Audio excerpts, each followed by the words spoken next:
इस वीडियो में HDFC bank के क्रेडिट कार्ड के बारे में बताऊंगा मैं कि अगर आप क्रेडिट कार्ड लेते हैं तो कब आपको पैसा पे कर देना होता है और कितने दिनों का आपको बेनिफिट मिलता है, मतलब एक टाइप का लोन अमाउंट आप बोल सकते हैं, कितने दिनों का लिवरेज आपको मिलता है।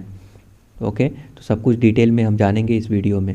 अगर आपने नया क्रेडिट कार्ड अगर आपने अप्लाई किया तो फिर कितना लिमिट है, सब कुछ। तो सबसे पहले ये सारे डिटेल को जानने के लिए आइदर आप मोबाइल बैंकिंग से भी लॉगिन कर सकते हैं या फिर जो है वेब एप्लीकेशन भी यूज कर सकते हैं। तो अगर आप इंटरनेट बैंकिंग यूज करते हैं थ्रू द वेब, इसका मतलब क्रोम मोजिला अपने सिस्टम में, अपने लैपटॉप वगैरह में, तो वहाँ पे आपको एक कार्ड का सेक्शन में लॉगिन करने के बाद जाना होगा। वहाँ पे जाने के बाद आपको एक्टिव क्रेडिट कार्ड का डिटेल नज़र आ जाएगा, जस्ट उस पर आप क्लिक कीजिए और ये क्रेडिट कार्ड से कुछ इंपॉर्टेंट डिटेल नज़र आ जाएंगे। लाइक अगर कई सारे क्रेडिट कार्ड आपने लिया होगा तो उसका लिस्ट आएगा, अदरवाइज़ जो है यहाँ पे एक ही लिस्ट आएगा। देन अवेलेबल क्रेडिट यहाँ पे दिखाई दे रहा होगा। सपोज इट मेरे केस में 1 लाख रुपया है तो 1 लाख तक का कोई भी परचेस करूँगा तो मैं कर सकता हूँ। ओके, कोई इशू नहीं है। देन स्टेटमेंट बैलेंस का ऑप्शन नज़र आएगा। आपने कोई परचेस किया है तो अगर आपको बिल जनरेट हो गया है तो देखिए, एक तो हो गया बिल जनरेट होता है, आप याद रखिएगा। बिल जनरेट होने के बाद 20 दिनों का टाइम मिलता है। 20 दिनों के अंदर आपको पेमेंट करना होता है। हर मंथ एक पार्टिकुलर डेट को बिल जनरेट होगा, याद रखिएगा। वो डेट कभी भी हो सकता है, 1 तारीख, 5, 6, 10, 20, 23, डजंट मैटर। एक पार्टिकुलर डेट को बिल जनरेट होगा। बिल जनरेट करने के बाद 20 दिनों का टाइम मिलेगा। तो ओके, देन यहाँ पे आपको उस सारे डिटेल को जानने के लिए आपको कार्ड सेलेक्ट करना पड़ेगा और यहाँ पे कुछ इंपॉर्टेंट जानकारी नज़र आ जाएंगे। लाइक टोटल क्रेडिट लिमिट कितना है, उतना ही तक आप परचेस कर सकते हैं। उससे ज़्यादा परचेस कीजिएगा तो कुछ फ़ाइन लगेगा, कुछ चार्जेस लगेगा या फिर आप कर नहीं पाएंगे। Okay, now then available cash limit. कुछ बैंकिंग का आप नहीं कर पाएंगे अगर लिमिट से ज़्यादा प्रयास करें तो, अदरवाइज़ कुछ बैंक अलाउ करते हैं, कुछ बहुत ज़्यादा फाइन पेनाल्टी के साथ। देन अवेलेबल कैश लिमिट, अगर आप कैश निकालना चाहते हैं तो एक 40,000, एक मेरे केस में उसका लिमिट है 40,000। ठीक है, 40,009 भी है तो वो इसलिए है क्योंकि मैं एक्स्ट्रा अमाउंट पे कर दिया हूँ क्रेडिट कार्ड में, एक्स्ट्रा बिल पे कर दिया हूँ, जो कि मे बी नेक्स्ट मंथ, आने वाले मंथ में वो एडजस्ट हो जाएगा। तो अवेलेबल कैश लिमिट है, उतना तक आप कैश निकाल सकते हैं। बस याद रखिएगा, कैश निकालेंगे तो कुछ एडिशनल चार्जेस लगता है। ओके, वो अच्छा खासा चार्ज होता है, इसीलिए आप अवॉइड कीजिए। Now total bill amount it means कि कितना अभी पेंडिंग है, -9, मतलब उन्हीं को देना है मुझे क्योंकि मैं थोड़ा ज़्यादा पे कर दिया हूँ, right. Then payment due date बहुत इंपॉर्टेंट ये डेट है। ओके, स्टेटमेंट डेट और बिल डेट एक ही चीज़ है। स्टेटमेंट डेट, बिल डेट या फिर पेमेंट डेट जानना बहुत ज़रूरी है। पेमेंट डेट मतलब उसके पहले जितना भी बिल बन के आ गया आप पे कर दीजिए, अदरवाइज अननेसेसरी आपको पेनाल्टी देना पड़ेगा। 1 डेज भी अगर डिले किए तो पेनाल्टी प्लस इंटरेस्ट दोनों देना पड़ेगा। ओके, अदरवाइज मिनिमम बैलेंस आपको एटलीस्ट पे करना पड़ेगा उससे पहले, अगर आप पेनाल्टी नहीं चाहते हैं, केवल इंटरेस्ट देना चाहते हैं। तो अगर आप पेनाल्टी और इंटरेस्ट दोनों देना चाहते हैं तो फिर 11 तारीख के बाद आप कभी भी कीजिए, कोई फ़र्क नहीं पड़ता है और आपका क्रेडिट स्कोर पे जो बुरा असर पड़ेगा वो तो होगा ही। तो पेमेंट ड्यू डेट से पहले आप पे कर दीजिए, लास्ट मोमेंट तक वेट मत कीजिए क्योंकि हो सकता है लिंक फेल हो जाए, बैंकिंग की तरफ से, ये जो बैंक है बैंक की तरफ से ही कुछ इशू आ जाए, कुछ भी हो सकता है। ओके, सो आई होप कि आपको समझ में आ रहा है। ये तो डेट हो गया।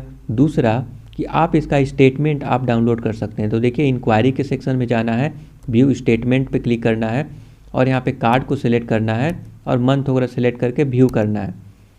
व्यू करेंगे तो आपको 2 ऑप्शन आएगा, व्यू, डाउनलोड। तो बेसिकली ये PDF फॉर्मेट में डाउनलोड ही होता है। नाउ अब यहाँ पे आप नोटिस करेंगे ये हमारा PDF है। PDF में स्टेटमेंट डेट मेंशन होगा। स्टेटमेंट डेट आपको पता होना चाहिए। ये क्यों इम्पॉर्टेंट है कि मान लीजिए कि आपने 22 तारीख का स्टेटमेंट डेट है, आपने 21 तारीख को आपने परचेस किया तो बस आपको 20 दिन का ही बेनिफिट मिलेगा। 20 दिन के अंदर में आपको पैसा पे करना पड़ेगा, 20, 21 something like that. Okay, but अगर आप वहीं 21 तारीख को, मेरे केस में 20 है, आपके केस में अलग भी हो सकता है, 21 तारीख को अगर आपने कोई परचेस किया तो आपको केवल 20 दिन का टाइम मिलेगा, 20 दिन के अंदर में पैसा पे करना होगा। बट वहीं अगर आपने 23 तारीख को अगर कुछ परचेस किया तो आपको 30 डेज़ प्लस 20 डेज़ मिलेगा, मतलब आपको 50 दिन का 45 डेज़ का आपको बेनिफिट मिलेगा।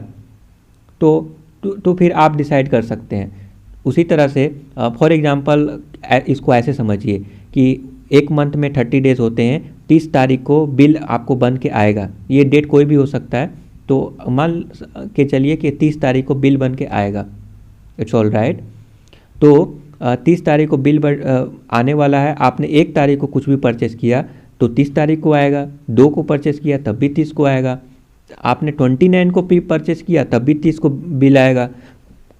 रूल ये है कि बिल आ जाने के बाद कुछ आपको, हर एक बैंक का अलग अलग होता है, कुछ टाइम फ्रेम दिया जाता है कि उस टाइम फ्रेम में आप अपने बिल को चुका दीजिए। तो वो टाइम फ्रेम हो सकता है 20 डेज़, HDFC के केस में 20 डेज़ है, किसी केस में 15 दिन होता है, उससे ज़्यादा भी हो सकता है।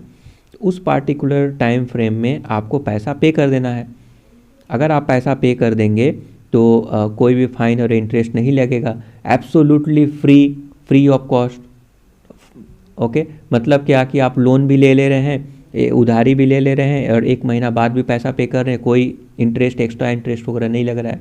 बट वहीं जो है आप bill date, payment due date, ठीक है, पेमेंट ड्यू डेट के बाद अगर आप पैसा पे करेंगे तो आपको पेनाल्टी लगेगा। याद रखिएगा, पेनाल्टी बहुत अच्छा खासा होता है, प्लस इंटरेस्ट भी लगेगा 1 दिन भी डिले किए तो लास्ट मोमेंट तक वेट मत कीजिए, क्योंकि कभी बैंक के तरफ से भी समस्या आता है। तो 1 दिन 2 दिन पहले या 1 वीक पहले ही आप पैसा पे कर दीजिए। जो पेमेंट ड्यू डेट है उससे पहले आपको पैसा पे कर देना है, और जो खर्च करना है आपको वो स्टेटमेंट डेट के बाद जो है आप रिसेंट बाद ही कीजिए। आप अगर मान लीजिए कि 21 तारीख को अगर आप परचेस करने वाले हैं कोई सामान, तो 1 दिन डिले कर सकते हैं तो कर लीजिए, क्योंकि उससे आपको 1 मंथ एक्स्ट्रा आपको मिल जाएगा। ओके, और किसी भी रीज़न से मान लीजिए कि अगर आप सारा पैसा जो बिल है पे नहीं कर पा रहे हैं, बिल अमाउंट जो भी है वो नहीं कर पा रहे हैं, तो अब मिनिमम कुछ परसेंट 2-3% लगता है, मिनिमम बिल होता है, वो पे कर देंगे तो केवल इंटरेस्ट लगेगा, पेनाल्टी नहीं लगेगा। ओके, तो मिनिमम ड्यू पे कर सकते हैं।